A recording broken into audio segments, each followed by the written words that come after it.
We're live. Okay. Good morning, everybody, and welcome again to another episode of It Takes a Village. This is our next session of the Guam Homeless Coalition's informational webinar series, where we highlight the different members who are part of the GHC and all the great work that they do for our island community. Today, we have with us the nonprofit organization, Victim Advocates Reaching Out, or as we know them, VARO. And they're here to present about their programs and services. So VARO provides crisis intervention and advocacy services to primary and secondary victims of violent crimes and traumatic events, community education on related issues, and necessary related service projects or programs. The primary population served are women, men, and children who are abused victims or survivors of all ages. Before they begin, I just want to say if you have any questions or comments for them, please share it in the chat and we can address them at the end of their presentation for our Zoom attendees. And for those of you who are watching live, please use the chat on YouTube. So without further ado, thank you, Karen and team. You have the floor. Thank you very much, and half a day to everybody. Thank you for attending. Yes, as she said, we are VARO, Victim Advocates Reaching Out, and we actually have two main programs, our Crisis Intervention Program, and then a new program that is new to us is the Serenity Arts Program, where we're offering wellness classes. And so we'll be talking in more detail about both of these in a little bit. I'm going to just kind of do an overview of VARO and a little answering some of the questions that we were supposed to address. So all of VARO's services are what we call client driven.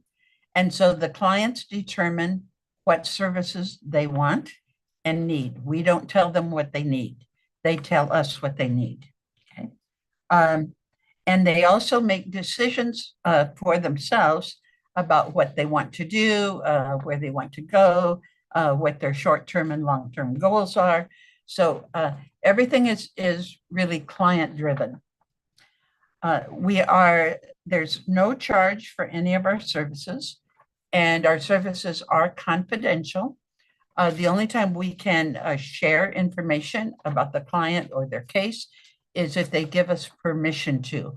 And we do have a permission slip where they indicate who we can talk to about their services, because sometimes they do want us to assist them, to advocate for them, and then we need to be able to talk to other agencies. But that's also up to the client who they want us to be able to share with. Just a minute, sorry. Okay, going on. So how long does it take to get our services? Okay, this depends. Can you still see me? Yes, we can see you. Okay, sorry. I don't know what happened.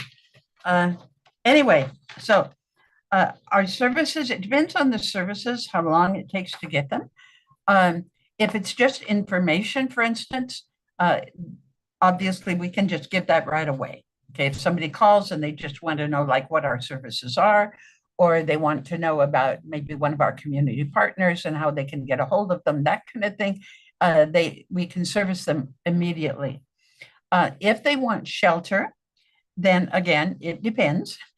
If they have their own transportation and they have already left, say, the establishment where they were living before, then we can get them in shelter within an hour. If they don't have transportation and we're going to need to pick them up, then it depends, because if they don't have their own transportation, one of our requirements is that they have to get to a public place for us to pick them up. And this is because we do not go to individual homes because of the danger both to the client and to our staff. If we go to a home and then the abuser comes, obviously they're going to be upset and then everybody's at danger. So we don't do that. but we'll talk to the client about how they can get to a public place, and then we can pick them up there. But that will take a little longer. So it really then depends on how soon the client can get to the public place. We do have two vehicles that we can transport with. So we do case management, and we were asked to talk a little bit about what case management means. So when we do case management, we work with our clients, and this is often with our clients that are in shelter. And so we first work on what their short and long-term goals are. And again, it's up to them. We don't tell them what they should be. That's their decision. And then we ask, okay, how are you going to get this done? And we do it literally on a day-to-day basis. So, okay, so you say that you want to get your food stamps changed from, say, the abuser's name to your name. Okay, so what can you do tomorrow to be able to start this, making this happen? And so it's like that. And then we, of course, assist. If they need to go to public health and they don't have transportation, we can help take them there. But whatever it is, we help them kind of make a day by day, what are you going to do tomorrow? What do you plan to do the next day? And then the short-term goals help to move them forward toward their longer-term goals. So we take clients that are homeless, but they have to have had a crime committed against them. And most of the crimes that have happened are abuse. So we primarily have people who have been abused in our shelter, but it doesn't have to be abuse. It could be assault, it could be something else if it's a street homeless person, but they have to be afraid, and there has to be some reason associated with the crime for why they need shelter. So the sheltering has to be associated with the crime that happened against them. Okay. And so it can and is sometimes street homeless people, but it can also be women or men who have had to leave their place of residence, whether it be their own place or maybe they were living with the abuser and both of them were living with the abuser's parents, or wherever they were living, or they were sharing an apartment, or whatever it is. If they have had to leave that place, even if they owned it, at the time they leave, they are considered homeless because they can't go back because of safety reasons. So all of those people, so anybody in our shelter is considered homeless. So that's our definition of homeless. Okay.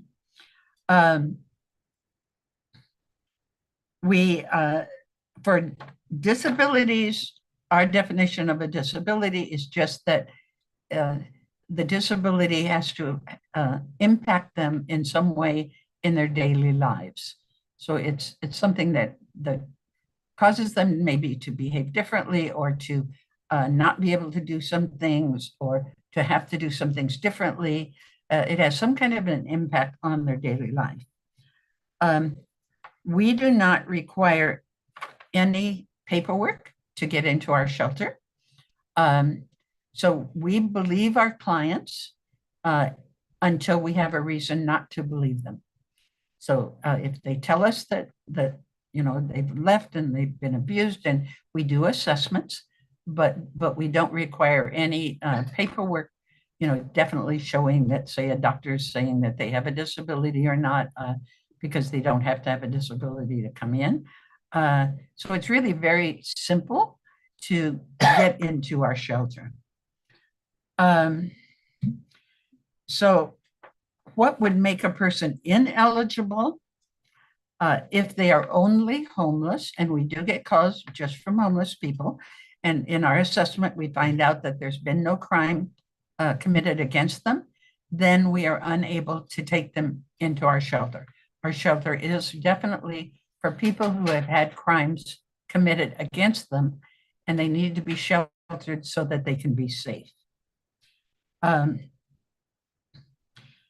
So they can access our services by calling 477-5552. That's our hotline, and we'll be going over this later too. But that's how they access. They just call us and tell us what's going on, and then we'll go from there and assist them in finding out, how they can get to us if they want shelter or what they need, or if we need to pick them up. We work out all those things with them. Safety is our biggest concern in this program, because the reason they're coming to us is because they don't feel safe. And so we are very concerned. We talk about safety plans. We continually talk about safety with our clients, because there is a real safety problem when they come to us. And so we want to be sure that they stay safe. And again, we'll go over some things in a little bit. So we're going to go ahead now and start with PowerPoint. And I will be starting at the beginning, and then we have two of our advocates with us, Corinne and Gwen, and they will be talking about then some of the more specific services that we offer. Okay. So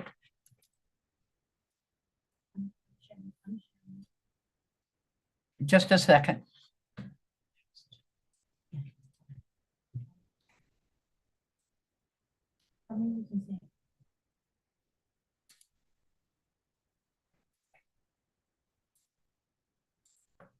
Can you see it?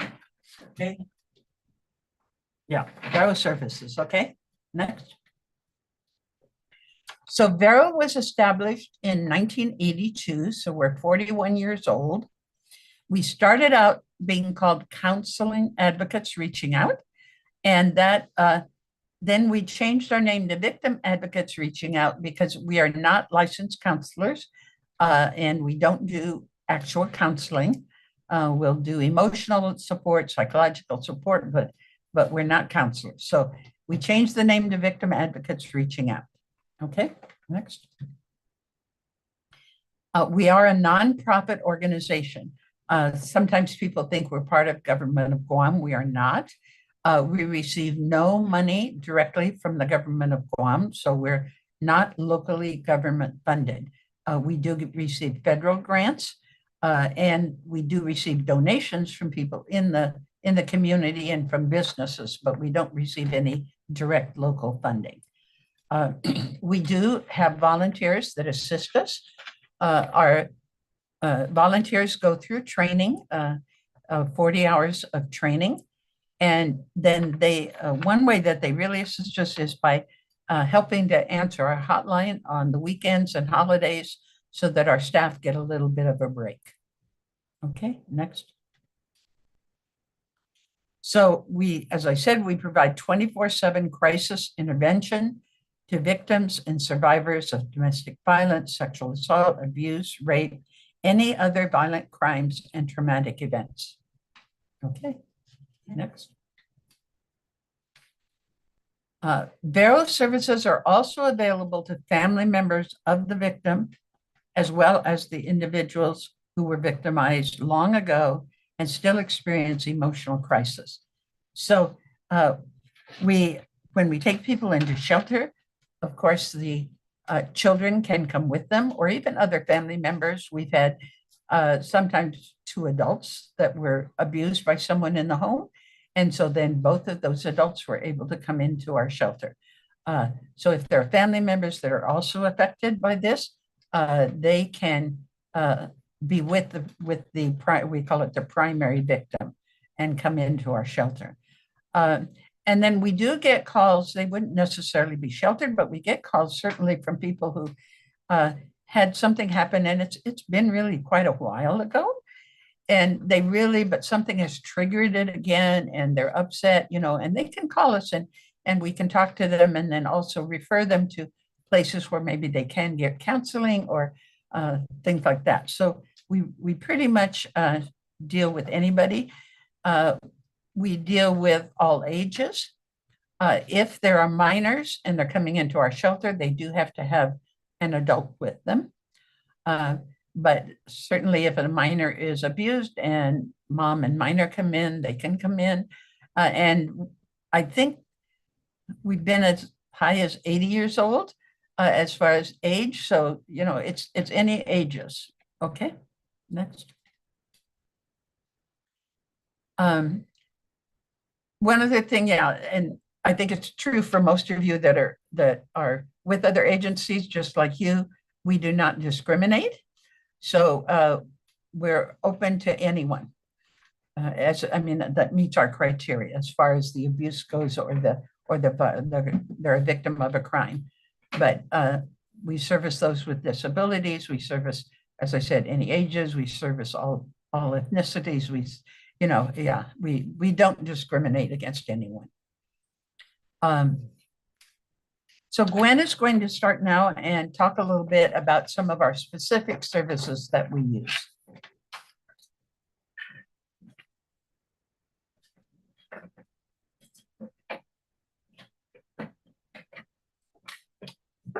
All righty. Good morning, everybody. Can you all hear me? Hopefully, yes. Please let us know if you're having trouble with the volume. Okay, so I'm going to be talking about, as you can see on the screen, emotional support and advocacy. And as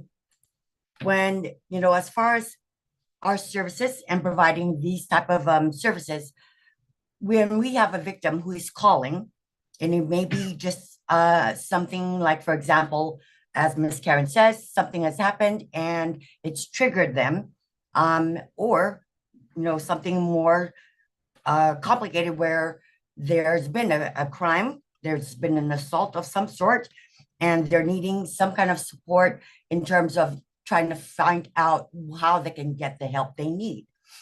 So in terms of emotional support advocacy, we do provide these types of services, whether it's over the phone, whether it's at the precinct, if the victim and survivor does want to file a report.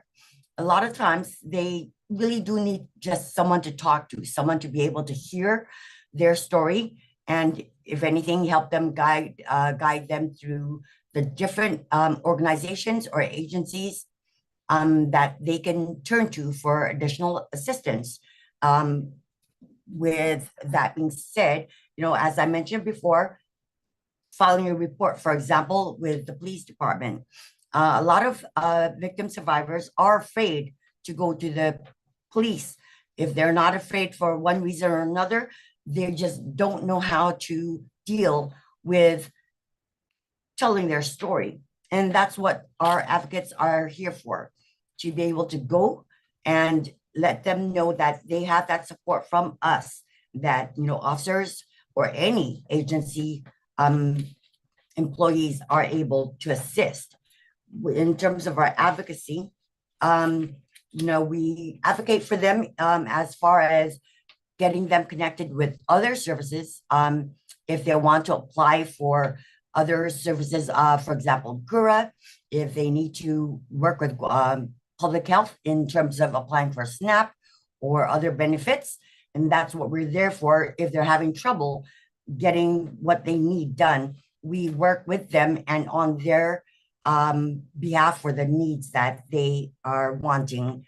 And, whether it's school for the children, that's what we're here for. Emotional support and the advocacy is helping them get through this and streamlining it as much as we can for them, so they're not dealing with everything on their own, because it can be very, very overwhelming. So one thing Gwen mentioned was that, if they decide they want to report, we just want to be sure that they do not have to report to the police in order to get our services. But this is, again, everything's client driven. So if they want to, they can, but they don't have to. Correct. Sorry about that. But yes, so in any agency, any nonprofit, any non-government office where they might have, they might be qualified for those services, we will work with them, help them to get through doing what they need to do. Go ahead and change. Okay. Actually, So before we go into that, this is the accompaniment services we do. But before we go into that, I do want to talk a little bit about safety planning. So safety planning, as Miss Karen had mentioned earlier, it's a way to keep them safe from the beginning. I mean, whether they're calling us just to find out, what are their options and being able to get out safely, where they can go, and so forth. So we do talk to them from either that point where it's just a phone call of wanting to know what they can do, or even at that point where it's a phone call saying, I am ready to leave and I need to know what to do, where to go, all that. So we tailor our safety plans according to those individuals and their family and the dynamics of their daily life. We tailor those safety plans in talking to them. We encourage them to make a plan, to think about all the things that they will definitely need, not the kitchen, fridge, and all that, but all their important documents, all their important documents, because it is a headache to be able to have to go and replace driver's licenses, social security cards, all that. There's time and money that's involved, but the most paramount is their safety. So we do let them know, if you can get all your safety, all your important documents together. Things like medication. If anybody is on medication, if the children go to school, maybe they have school books, things like that. But the most important thing is that they are able to get out safely. The other, it's all about how they are going to leave without, putting themselves in a situation, not just themselves, their family, friends, things like that, in a situation that's going to be hard to get out of. And we always encourage them, yes, while we're in this planning stage, if anything ever starts to get a little dicey, call 911 immediately, then give us a call. But there's so much more to doing a safety plan, but it really is tailoring it to that individual or the family dynamics. Okay, so now we can talk about accompaniment. As far as accompaniment, when the victim survivors are in shelter, and even if they're not in shelter, they're just, maybe they feel fine that they're at staying with a friend or a family member, but there are certain things they want to do, whether they do want to report to GPD, but as Ms. Karen said, it is not a requirement. But if they do want to make a report to GPD, if there is a court hearing and they need to attend this court hearing, whether it's going to public health and they need that support, we can accompany them as well as, transporting. If they have their own car, that's fine. We can meet them at a safe place and move forward to going to these appointments or agencies to help them provide that emotional support for them to do what they need to do. Accompaniment, again, everything is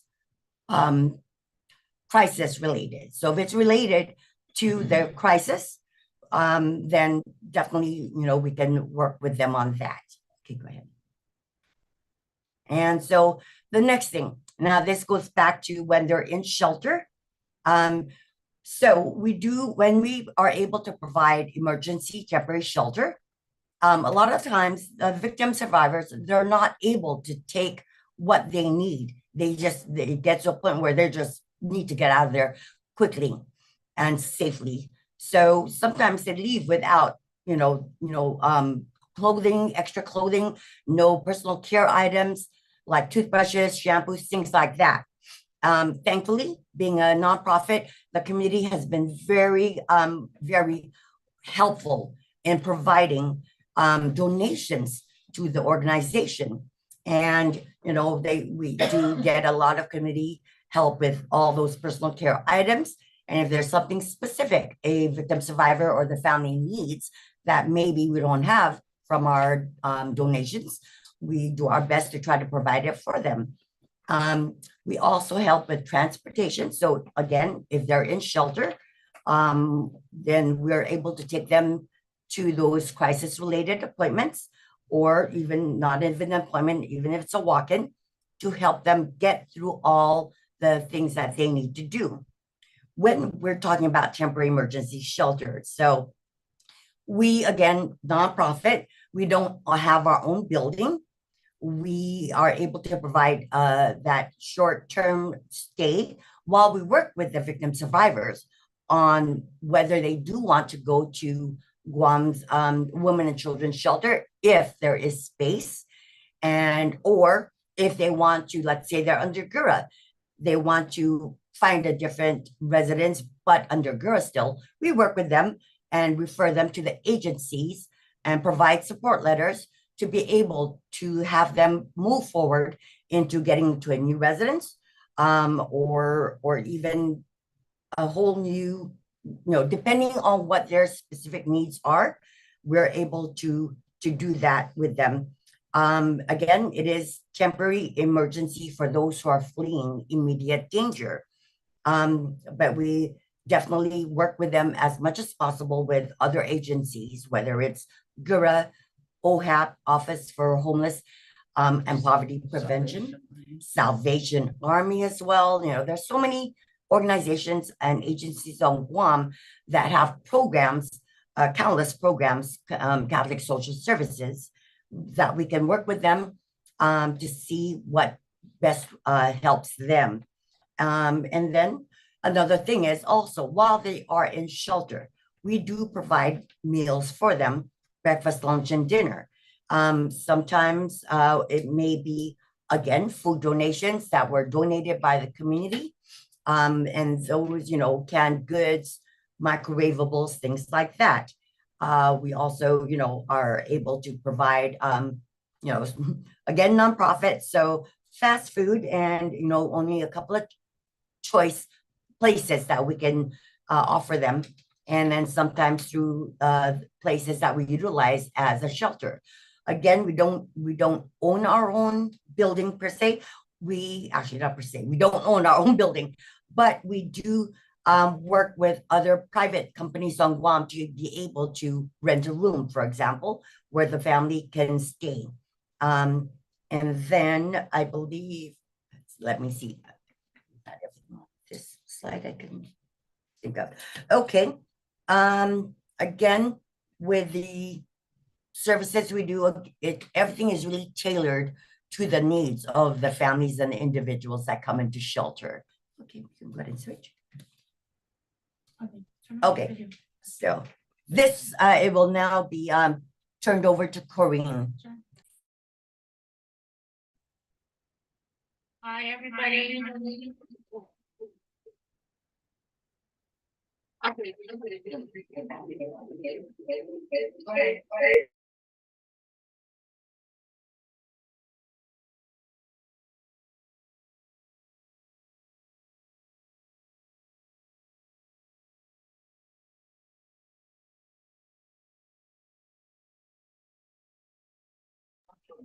Hello, can you guys hear me? Hi, Corinne.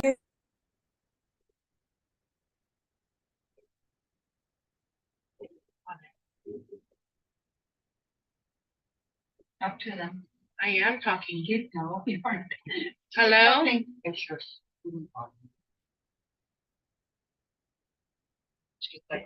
Hello? We're gonna unmute. Corinne, Okay, we sorry. can Can you hear hear us you. now?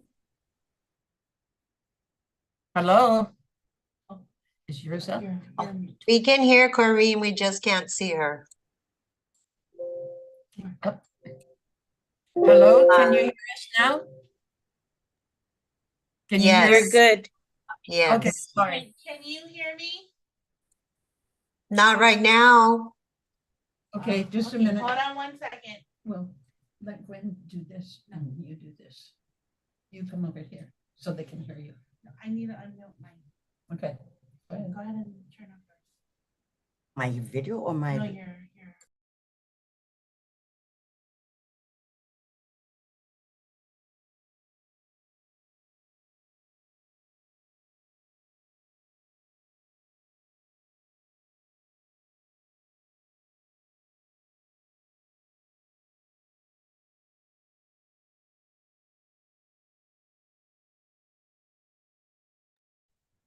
Can you guys hear me? You're good, Corrine. We can hear you. All righty. Okay. So, referrals to other resources. So we do provide referrals from our community partners. Um, if a victim survivor is needing, like, for example, if they're needing a longer term transitional shelter, so we refer them to Ali. If they need protective order, it's Guam Legal Services. Um, we also have Guam Behavioral Health and Wellness Center or West Care, and and sometimes we would refer to Togi. Um, and lots of other community resources that's available to the victims' friend.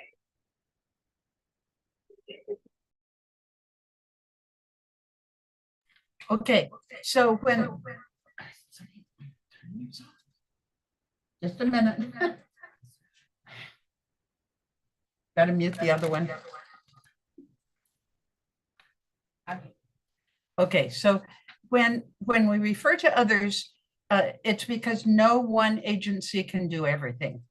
And so, when we make referrals, it's to people who do services that VARO cannot do. But it's services, again, that the client has asked for. And so, like she said, I mean, we have lots of community partners. A lot of you are on this webinar with us. And as you know, you refer to VARO, VARO refers to you.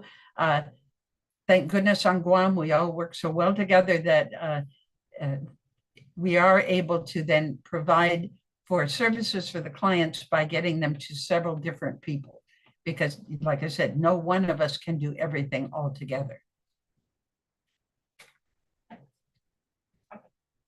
So another thing that we do is we help clients to be able to fill out forms, because sometimes these forms are pretty intimidating.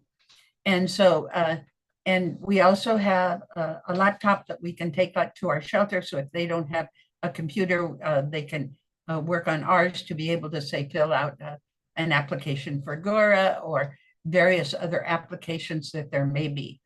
Another thing we can do is to help them fill out it's called a pro se form for a protective order. So sometimes when they are referred to Guam Legal Services or to the Public Defender's Advocacy Office for legal help to get a protective order, sometimes both of those are conflicted. It's called conflicted. So those organizations have already maybe represented the person that is being said as the abuser, or maybe another family member. So there's some reason that they are unable to represent that person. So on Guam, we do have the ability for the victim to fill out their own order of their own request for a protective order. And VARO can assist them in doing that. And then also can accompany them when they go to file it at the court. And then, as I mentioned earlier, if there's going to be a court hearing, and everything is, if the client wants us to, if they want us to accompany them to the court hearing, we can do that.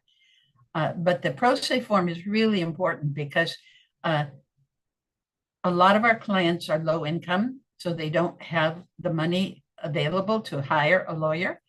But with the pro se, even if the other two agencies are conflicted, they are able to file for themselves.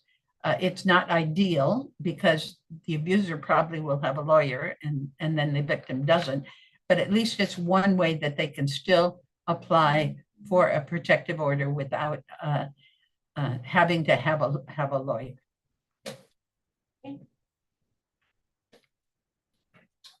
Okay. Hold on. Ready?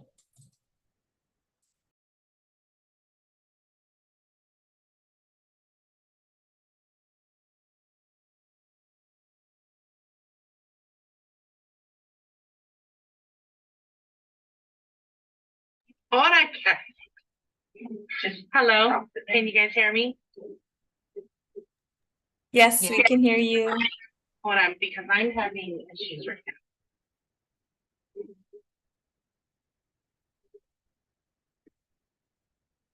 Sorry. That's okay, just.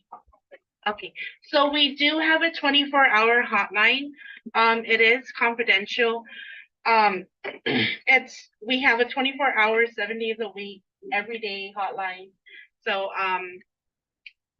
when somebody calls in, all information is kept confidential. So, they can reach us at 671-477-5552. They can also email varroguam1@yahoo.com or visit our website, www.varroguam.org, or they can find us on Facebook and follow us on Instagram, varro.guam.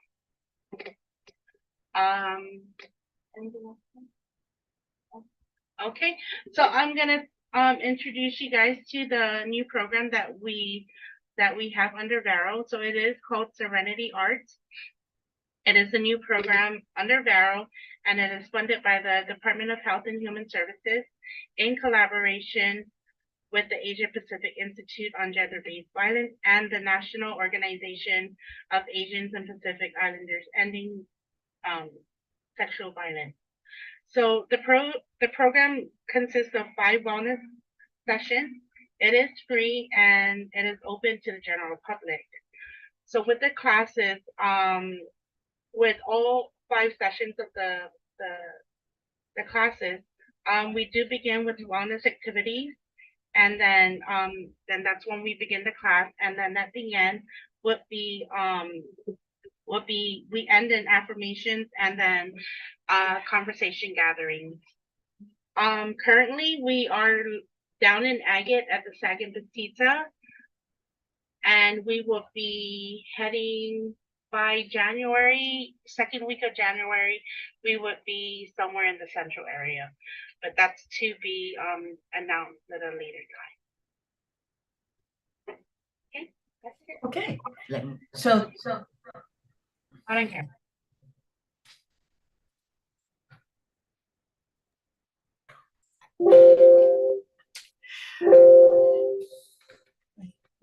thank you so much for joining us. Just a minute.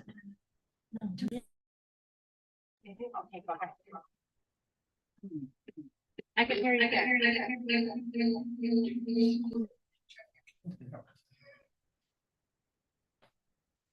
Okay, so thank you so much for joining us. Sorry, it's been a little glitchy here, but at least I think you know about our organization now.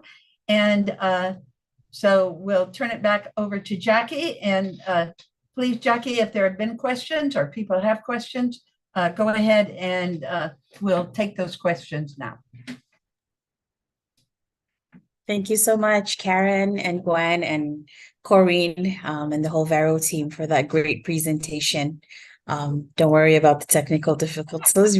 We started with all of that in the beginning before the webinar even started. That's why we had to send out the alternate Zoom link and do all the last minute changes. But thank you guys so much for being understanding of that. And also our internet, you might have noticed I dropped off for a little bit, but thank you. Everything went well, I think. And we don't have any questions right now in the chat or the comments on the live chat on YouTube. But if anybody who's watching now has any questions for VARO, please put them in the Zoom chat or in the live on YouTube. Did you guys have any? So usually when we're waiting for questions, I'll ask if you guys have any, the presenters have any announcements or updates, anything else they wanted to share. No? I Good. think that's it. Yeah. Again, we're so glad that you gave us this opportunity to explain our services. I know sometimes there are some misconceptions. People think we're part of GovGuam. They think we're a long-term shelter. We've had clients call and say, I just need someone to somewhere to stay until I can get into Gora. Well, we all know how long it takes to get into Gora, right? ain't, not going to happen, sorry, but we certainly can assist them in finding longer term interim housing until they can get into GURA. But so those, those kinds of things, we're very glad we have this opportunity to kind of clear up so that people really do know the services that we have. And certainly if people are in need of our services, please call our hotline. And yes, we have put that number again in the group chat. Let me just, where did I put it? Yeah, so if there are no questions right now, or anything from our viewers, we have a thank you, Team VARO, for your short-term shelter program. Somebody wanted to know how long, again, does it take, the process? You said you can, or as soon as somebody calls, they can receive assistance the very same day. Oh, yeah. And like I said, it depends on the situation, but it can be in as little as an hour if they have their own transportation. If they don't have their own transportation, it might be a little longer, but certainly within the same day, absolutely. Okay. Thank you for that answer. I hope that answers the question. There's a second question that asks, has the number decreased or increased over the years, I guess, of your clients? So when we saw our biggest increase was during COVID, because of course people were confined to their homes with the abuser. So during COVID, our numbers went up. Since COVID has settled down, they've come down just a little bit, not a lot, but just a little bit. Yeah, they go up and down, and again, it varies by month. We're not sure, what causes it all, but the biggest change was during COVID, and we had a lot more clients than we'd ever had before. And like I said, it's starting to go down a little bit, but and we're glad. It's kind of nice to be able to breathe once in a while. So I guess that would be my answer. Okay, thank you for that answer, Karen. Yeah, and we got the thank you for the chat for the person who asked the question. So I don't see anything else right now. I guess thank you guys once again for that great presentation and all the wonderful information that you shared with us. It'll be very useful. We're gonna once we end our session today, it's gonna load automatically to YouTube and save it on the Guam Homeless Coalition's webpage or YouTube page. And anybody can access it at any time to review what you have shared with us today. So thank you again, Karen and team. And I hope you guys have a wonderful long weekend. Thank you. Thank you. Thanks. All right. All right. Bye, everybody.